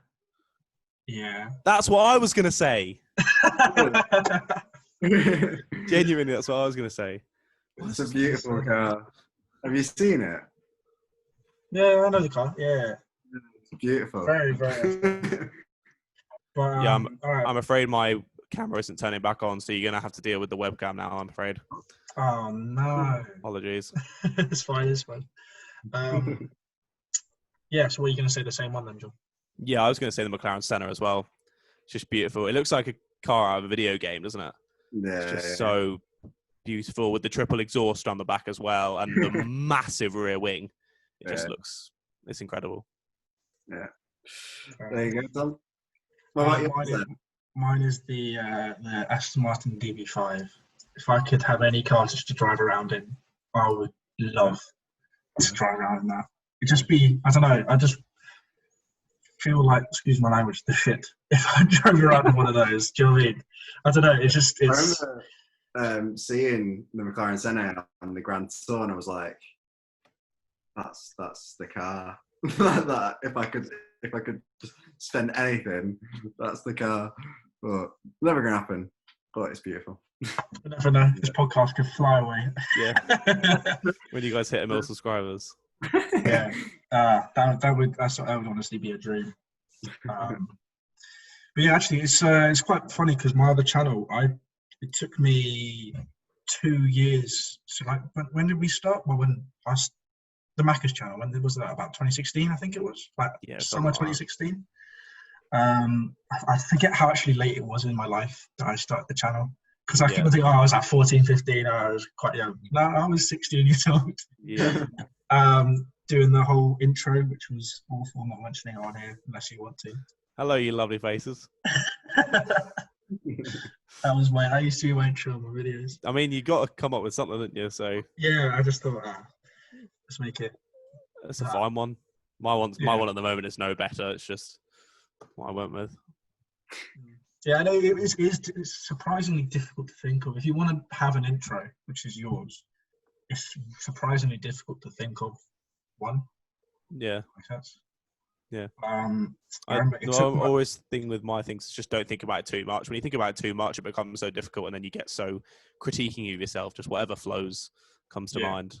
That's what I've found with this, because obviously I introduced the podcast on this. It's going easier and easier every podcast to just introduce it, and obviously I don't know if you've noticed that as well, but it's just like for you, talking on it is going easier and easier every podcast as well. Oh yeah. Right. There was one point where we so normally our podcasts were like 1 hour, 1 hour 15, and then we get 2 podcasts in a row where we went 1 hour 40, 1 hour 45. I'm just time, and this one's looking like it's going that way. It's going to be going that way, but yeah, I think it's because we've got quite a lot to talk about in this podcast. Because you get into a flow. Yeah, exactly, definitely. You do get into a flow, which is good. It's almost like that's what I like about podcasts as well. Is I will have a beer right now because I'm with my mates, but it's like being with your mates with a drink, exactly, and you can just chat about whatever you want. Really. Yeah. There's a bit of focus, but at the same time, going on a tangent is also quite fun. Yeah. Like this. That was literally a tangent. True. True. Yeah. Well, speaking of, as I'm saying, it took my last channel 2 years to get to 50 subscribers. Right. And now it's taken this channel 10 weeks to get 124, but it might even be 125 now. I don't know. It's quite a happy feeling almost with this channel, especially. And I don't know what it's been like with your Moto Meerkat channel. Moto Meerkat, sorry. Yeah. What's it been like for you? This is your biggest channel ever. Yeah, it is my biggest one ever. Yeah, it's a lot of the stuff as well. Yeah, you're saying it makes you happy getting extra subscribers, but you need to not tie your mental health to the number, because Jesus Christ, it fucks you up. I remember just it can just be difficult sometimes with the numbers and stuff, and people jumping around and shit happens, and you wake up and you've lost 5 subscribers, and you're like, what what did I do? Yeah, like what happened? Yeah. I know exactly what you mean. Yeah, but yeah, I've had just stuff where you have up days and down days, and then stuff, what's the word, makes it seem more than it really is, and you just get proper down about it. But yeah, it's been good. Yeah, good gaining subs. It's around the like Ks that you'll get fucking loads of subs, because everyone's like, oh, he's close to 1K. Well, I'll better subscribe then. So like I'll grind it out to get, like, I'm usually getting around 5 to 10 subs a day. Is the usual, and I'll grind it out to get that, and then around, like, when I was going over 1K and when I was going over 2K, I'll get like 100, 200 subs in a few days, just because people are sharing it, being like, oh, go sub to this guy because he's almost at this milestone. So it uploads around then. Yeah.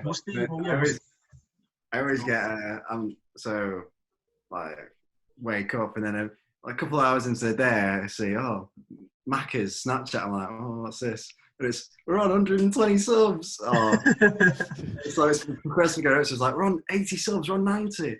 Yeah. 100. No, it's like, what is that? I'm not used to these kind of numbers, you know. In terms of subscribers, anyway, obviously I've had videos which did blow up and get. I've got one video that did get almost 2,000 views last summer. Was it? Yeah, last summer. But I've privated it because it's me chundering into a bucket. Nice. Have you seen that one? No. It's the one where I did 2 bottles of sours. No, I've not seen that. I think I have, yeah. Yeah, that was, honestly, I felt rough. I felt so rough after that. That's pretty bad. Yeah. Yeah, Sorry, Go on. Carol. Sorry, I'm saying it's good though when you message me because it keeps me updated on. Yeah. Well, it's good. I've got the have you got the app, the studio app. Studio app, yeah. Yeah, I've got that, and so I literally I'll click on it every so often, and I don't know, just because the numbers we've gained we gained 20, almost 25, I think almost 30 subs today, which is mental. Damn. In like for such a small channel. But I don't know if it's only because we were almost at 100 subscribers that people that probably would have helped, but still, yeah, even just going to 100, that would maybe get you like 5 to 10, not 30. That's out of. I know it's been massive, and then obviously our first video got 100 views as well. So I think the Instagram. Yeah, we have been promoting ourselves. We're not sharing the Instagram yet, but we've been promoting ourselves a lot, which I've noticed a massive difference between obviously the Macca channel and this channel. I did not promote the Macca channel at all, apart from at school. Got no subscribers, but I got the views. Whereas now I'm getting views as subscribers now, which is because everyone at school passes around and just watches it, and like not saying that specifically yours, it was mine as well, but takes the piss. Everyone chats a bit of shit about it, but yeah, actually online and getting yourself out there, the subs will grow a lot. Well, yeah, more. it's like we get some people seem a lot more. I don't know if I'm sure you've noticed it as well. That people watching your videos who aren't from school are more supportive.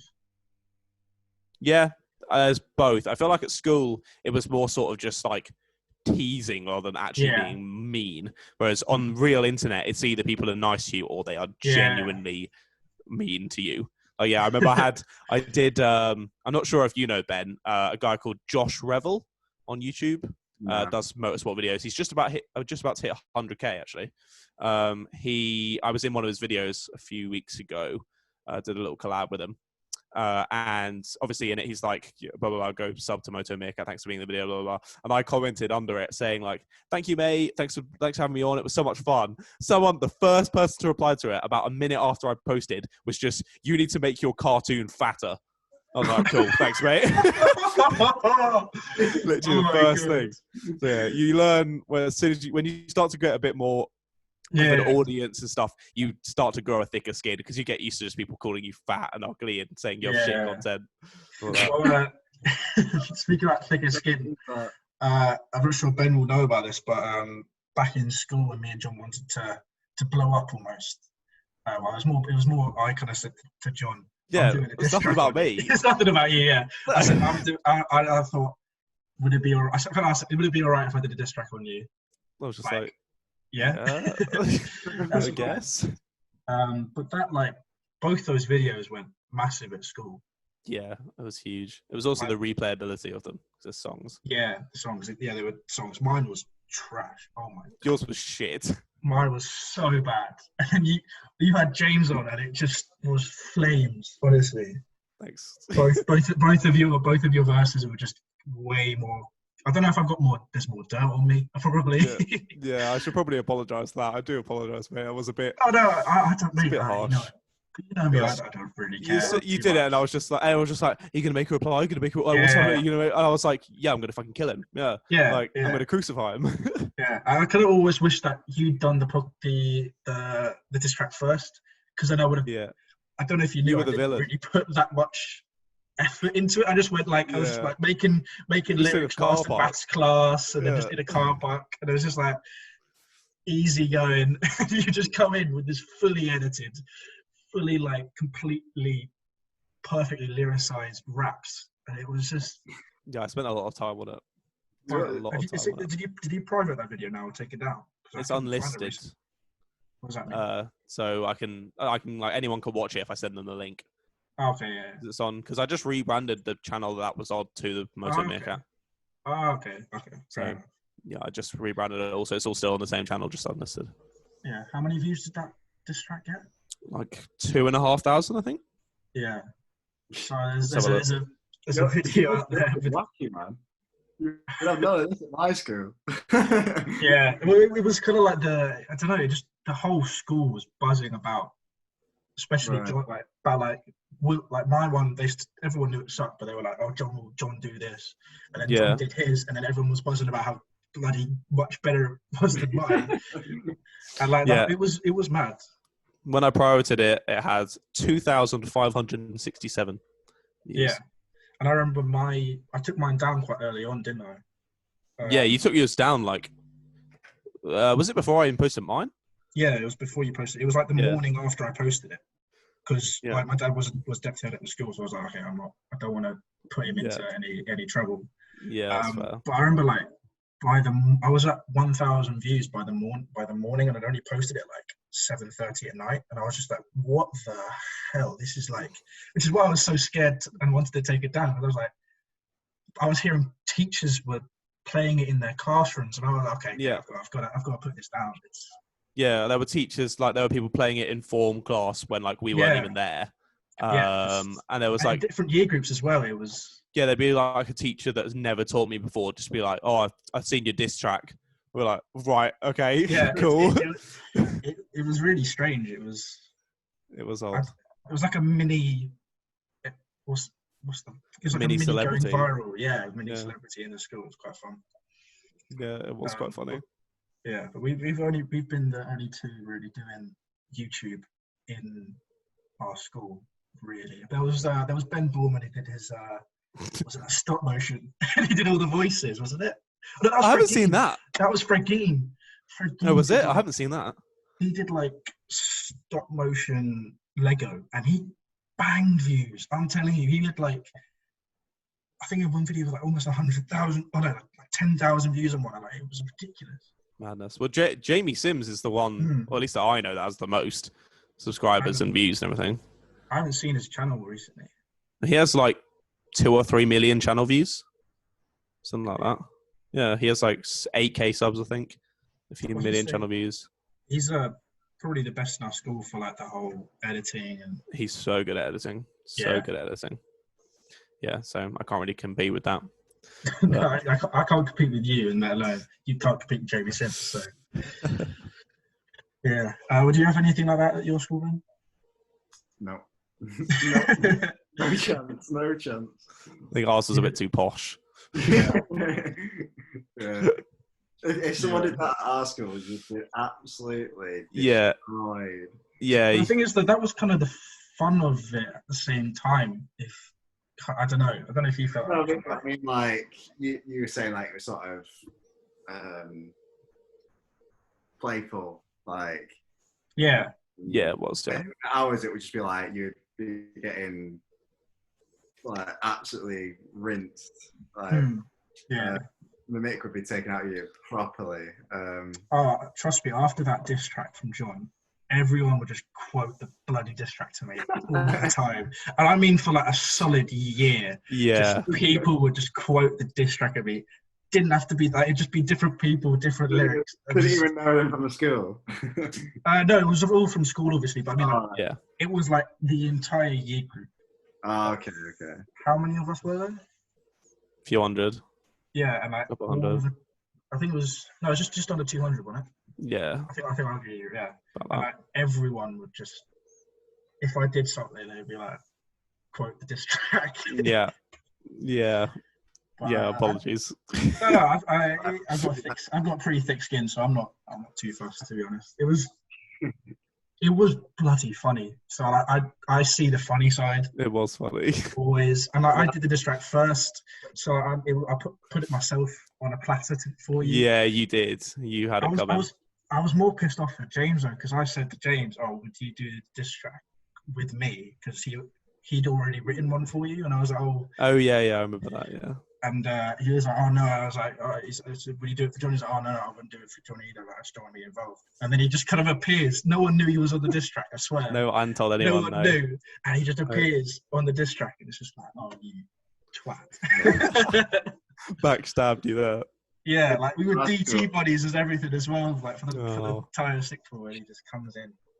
Yeah, with our school, like there's 150 pupils in a year, and you pretty much know everyone. So I guess with same with us, it'd be like anyone who has the internet would know about it, you know. So. What was mad about the other videos though, it was multi-year group, and even like went to, I know people in St John's and Epsom College and watched it. Yeah. Which was, so there are 2 other schools near. It was into school in Surrey. It was into school, yeah. It was quite. Yeah, it was funny and great. I think it was just because people from our school had like been hanging out with them and had played it or something, and then they'd played it to someone else, and then they shared it to someone else. Yeah, mainly probably just going, look how fucking cringy this is. Or they've seen my diss track and they've seen yours and gone, how shit is this compared to this? I don't know. We also had Jamie Sims edit and film that, didn't you? Jamie Sims filmed it. I edited it. Yeah. I basically just was, because Jamie was like, lives up the road. I was just like, do you mind just coming and filming it? Like, I was directing it. So he was literally just, I was telling him what to do exactly. Well, I could tell you were directing it because some of the way you set up things was just so you and so perfect as well. Like the teddy bear bed and then like the balcony, and it was the balcony was rough, I have to say. Thank you. Yeah, that was a lot of people's favorite scenes. Was the video of me attempting to jump off the balcony. Yeah, that was probably one of the scenes which hit hard, but apart from that, it was fine. Can't laugh about it now. I'm glad we can laugh about it now. Yeah, exactly. Yeah. Yeah. Because you're just reliving it in your mind. He is. Yeah.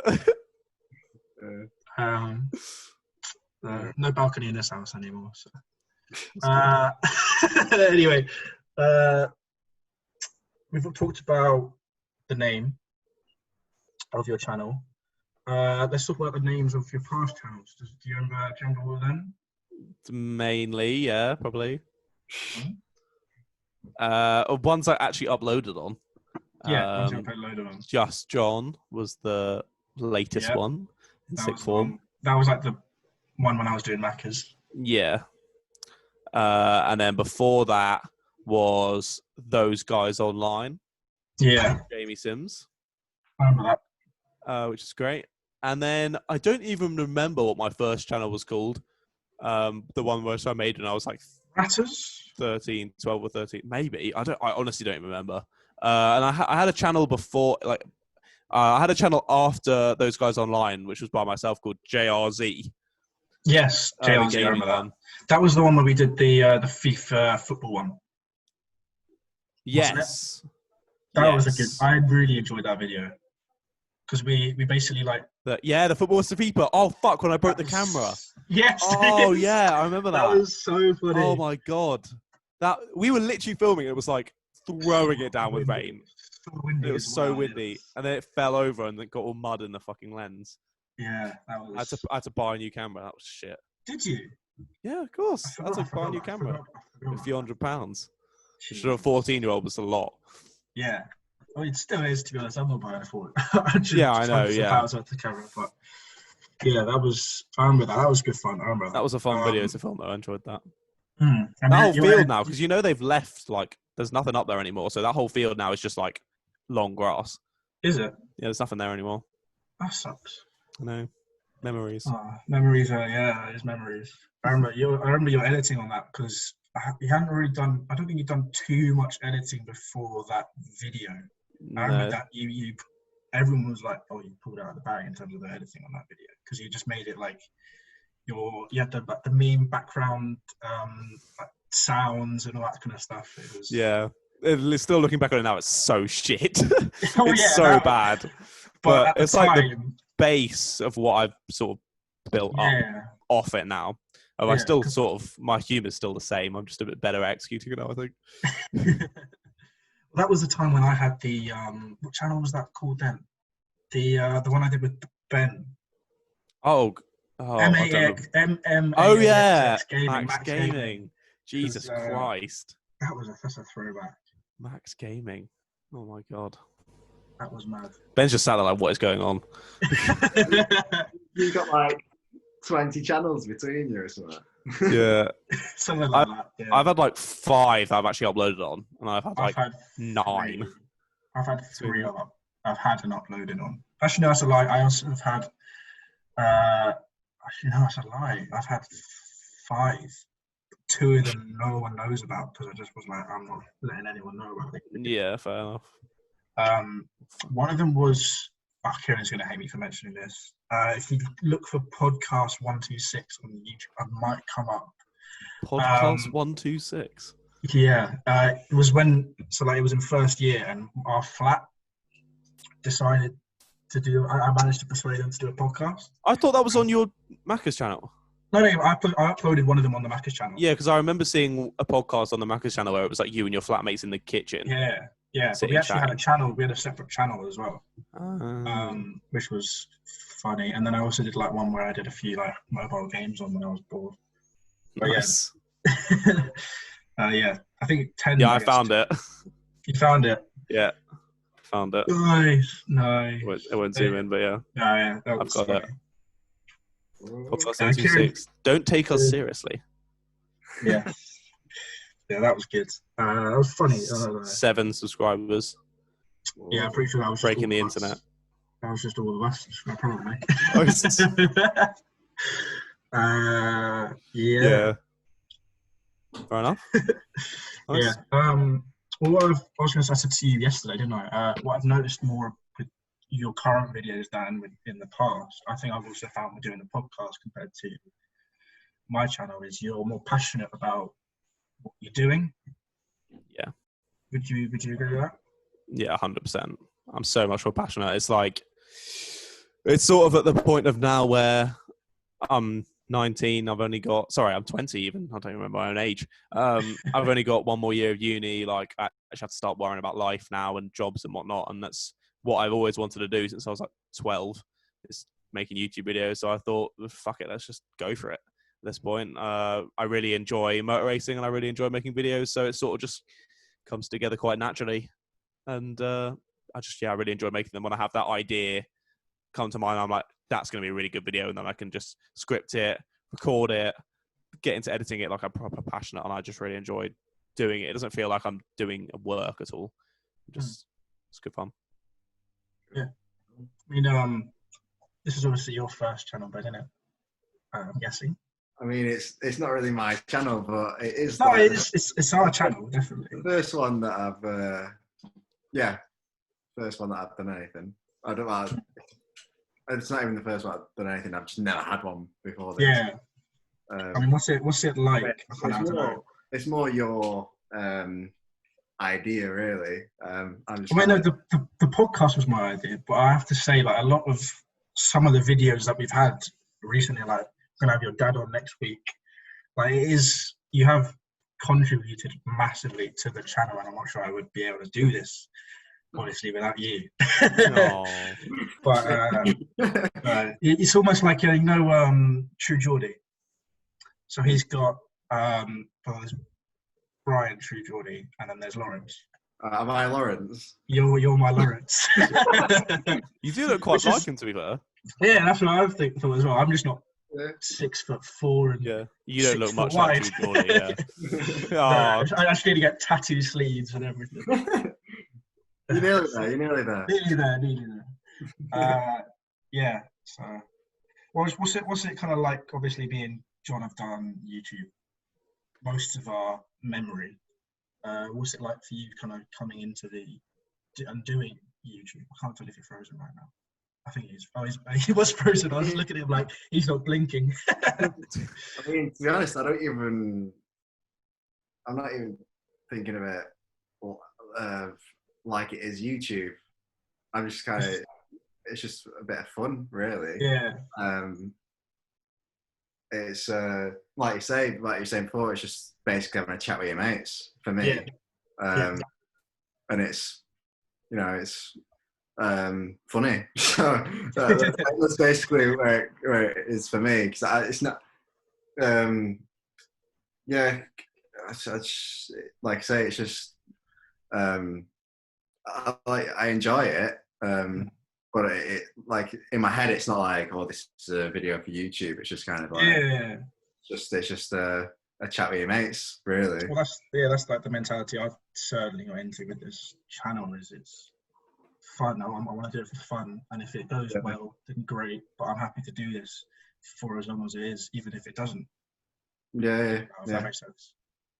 Yeah. So, it's just like I say, it's just for a bit of fun, really.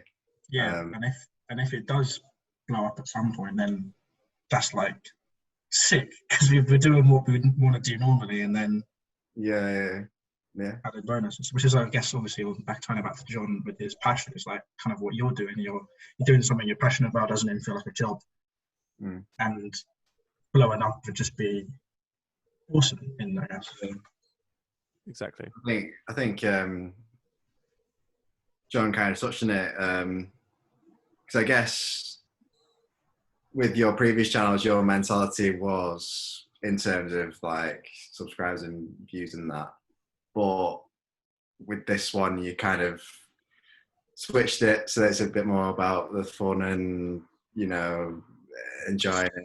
Yeah, it's like something we actually enjoy, because we used to do really cringy stuff. And I don't know about you, but I wasn't a massive fan of doing the whole like sitting in front of a camera, doing some kind of challenge. Really, I just knew it was the only thing that I could really think of at the time. Whereas now I've kind of found what I want to do. Yeah. Compared to I want to do YouTube, what should I do? Yeah. That's I don't know if you feel the same. Yeah, I think it's. I mean, like I said, I've already said what it's like for me, but I guess it is key that it's something that's just like it is just chatting with your mates. I think that's quite key. Yeah, I definitely now. I'm not sure I would be able to do my old videos again. Like I've been trying to. Like I did a 30 days sit-up challenge, which I did all the recording for it. I just couldn't bring myself to edit and upload it. And then I did a whole vlog of my trip to France this summer. We drove and everything. I've done all the film for it. It's just getting myself to edit and upload it is just I don't know if I can. I'm not in that same mindset anymore as I used to be. Whereas with this, miles more prefer to record it. It's less hassle. Actually look forward to it in the week. Kind of. But yeah, Ben, if I told you a year ago when we first met, the one time we've ever met. It's emotional. Yeah. No, it's emotional. It's just funny. Me and Ben have only met in person once. Yeah, we met what's it called? Lazy Toad.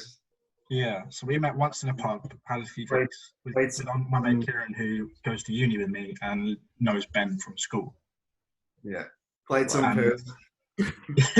Played some pool, had some sour shots actually. Nice. So it's all linked together, really, isn't it? Sour shots. Yeah, let's do vodka shots. And then they're like, yeah, we got no vodka. She's like, right, sours will do. Yeah, she literally, like, we were saying, like, we do, like, tequila, and go into that. Yeah. They go into that. We've got sours, though. Why not?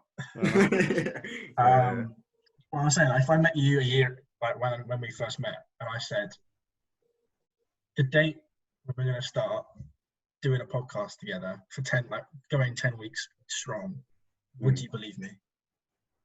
No. I mean, I didn't even have you on Snapchat until... Because originally, John, I don't know if you watched the first couple of videos, we had our mate Kieran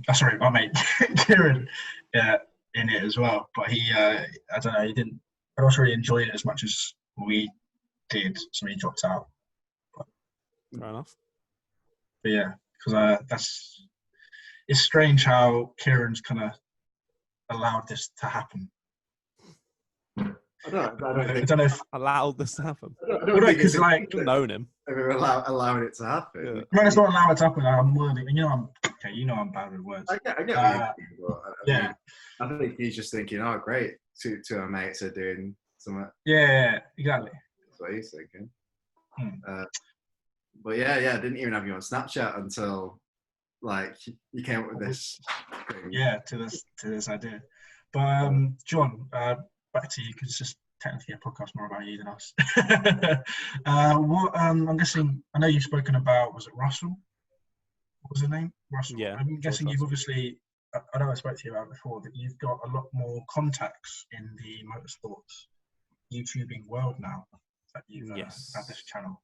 And what's it like getting to know people through YouTube? Because It's really weird. Everyone I know is through life rather Yeah. than... Well, I had the first time I've met someone through YouTube last weekend. So I went to physically met them. Yeah, met them in real life. A guy that makes YouTube videos. F1 Fanatics is the channel.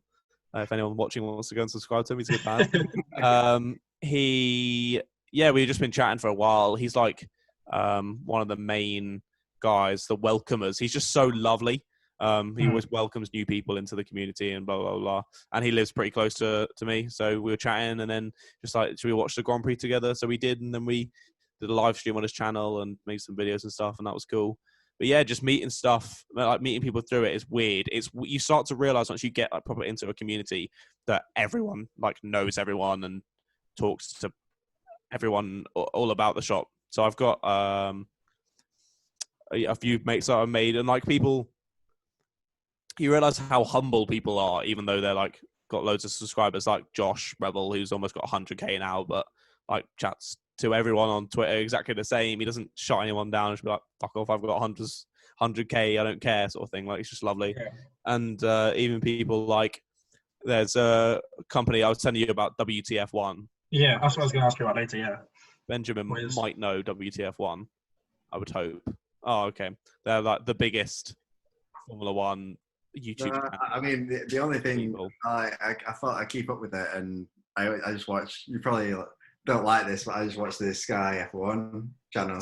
That's fair enough. I thought it'd be like Sky F1, no. Yeah. Or you can watch it on a Sky, and then you can watch the British rounds on Channel 4. Yeah. So I mean like the channel, like the YouTube channel. Oh, okay. Yeah, no, that's fine. Yeah, just, okay, cool. Any F1 fan joining in is allowed and accepted. So there's WTF1. The guy who made that is a guy called Tommy Bellingham, who I recognise that name. Yeah, WTF1 have. It might be Jude Bellingham who just joined Dortmund. That's why it rings a bell. I don't know. Anyway, yeah, continue, Tom. Sorry. WTF1 have like 500,000 subscribers. All right. And he was like the creator of the whole YouTube channel and blog and everything. And I've got him on the channel on Friday for a video. Pretty sick. So it's pretty cool. Like, people are all interconnected, and you talk to one person and then he's like, oh yeah, I'll talk to this person for you and get that done. And then he talks to him and they talk to blah, blah, blah, blah. So it's even like, I do the channel for fun, and it's like, as you said, if things do blow up, like, fucking awesome. That'd be so brilliant. I'd love to do that. But equally, I want to work in motorsport journalism, motorsport media anyway. So like, even just to have it there as like a portfolio piece is great to then apply to other jobs at companies. I guess it's quite nice as well, because when people actually do sort of, because usually when you say, oh yeah, can you just ask this person and sort that out? They'll be like, yeah, I'll do that. And then they don't do it. But like, I guess it's quite nice people actually sort of following up with that sort of stuff. Yeah. Everyone's been very nice so far. So haven't met anyone who's particularly a dick. But still got time. I've only been doing it for like 4 months now. So still got time to see all that side. Yeah. Well, you were just saying 4 months. It's obviously very nice to hear that you found a community in YouTube, which is pretty awesome. But how long did it take for you to kind of get into that community, start getting views, start getting the subscribers? How long did that take? Because you said it's only been 4 months. Yeah, which is quite a short period of time, really, to get kind of the following. Yeah, relatively short. Everyone's so interconnected, as I said, that like the word spread pretty quickly between the proper passionate F1 YouTube community. That there was new people in, and they always love to support new people. So that was relatively simple. But basically, I mainly got into it to begin with was this guy I mentioned earlier called Tomo F1. I started chatting to him in January of this year, and he was on about 600 subscribers, 700 subscribers. And I was talking to him, and I was like, because I've been thinking since about Christmas, I was like, I want to start making a channel about motor racing. And I was watching different people, WTF1, Josh Revel, people like that, people that are quite big. And I came across Tomo, and I was like, your videos are super. He basically works as a graphic designer. So his videos looked really nice. So I was like, mate, your videos are so cool. Like, you're definitely going to blow up. This is sick. We were just chatting about F1, about how I was going to start my channel and blah, blah, blah. And now he's at like 65K, I think. In January, he was in 4 or 5 months. Yeah, he's gone from about 1K to 60K. That's pretty cool. Yeah, so he's absolutely blown up. And then I was sort of mates with him to begin with, and then he was talking to other people, and then I started talking to other people, and just sort of snowballs. Everything snowballs. So you just got to let it happen. Don't try and artificially speed up the process too much. Yeah, I know what you mean. Everything goes ahead. That's pretty cool. That's cool, yeah. Well, that's nice. Yeah, I'm just look at the time. Bloody hell, we've been on here for a while. Yeah, we have. It's been one of the long podcasts. It's been good though. I haven't felt like obviously I think we've chatted for a while, so it's been a nice catch up for me. And then Ben's obviously had his passion about Formula One clearly shown in this video as well. Yeah. So I hope you enjoyed being on the podcast. I did, mate. Happily to have you back again at some point. And you enjoy it? Good. Yeah, mate, it was good fun. Nice to have a little chat. I haven't done too many podcasts, but as you know, I'm now starting to make my own at some point. Yes. So actually, I was going to talk about that. I saw your video last night, and you're going to add a podcast to your channel. Indeed. Yeah, they've got the Chatterbox podcast starting. Yes. That was a sick intro that I saw. Yeah. You just got to pay people for these, mate, honestly. Yeah. I paid like 20 quid for that from another guy I know that makes F1 content who's good at graphic designing. Got it off him. I can't do that. I'm not good at the editing and the stat side. I'm shit. I just rely on my personality to do stuff. So yeah, just paid him for that. And yeah, I'm super excited to do it. I want to do long form podcasts and just chatting and whatnot. But yeah, you boys have got a good little podcast here. So keep it going, boys. Keep doing the episodes and it'll all start to snowball. But if you're still watching at this point in the video somehow, be sure to go down below and drop the boys a little subscribe. Because you know you want to. We will have John's channel at the top of the description, of course, if you guys want to check him out. And if you enjoy the video, as John said, leave us a like. That would be greatly appreciated. Every little helps. And if you're new around here, I was hoping no one would pick up on that. But yeah, if you enjoyed the video, again, I'll just do that. Subscribe if you're new around here. Keep that progression going. It's late, okay? It's late. I'm starting to mumble my words. Bro, it's not late. I'm going to bed at 7 a.m. So tell me it's late.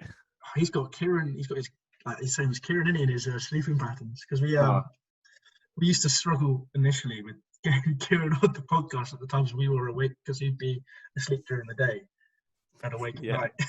I mean, I don't do it out of choice. I fucking hate it. Yeah. But well, yeah, because you were talking about your job just before. Yeah. No, I can't hack it.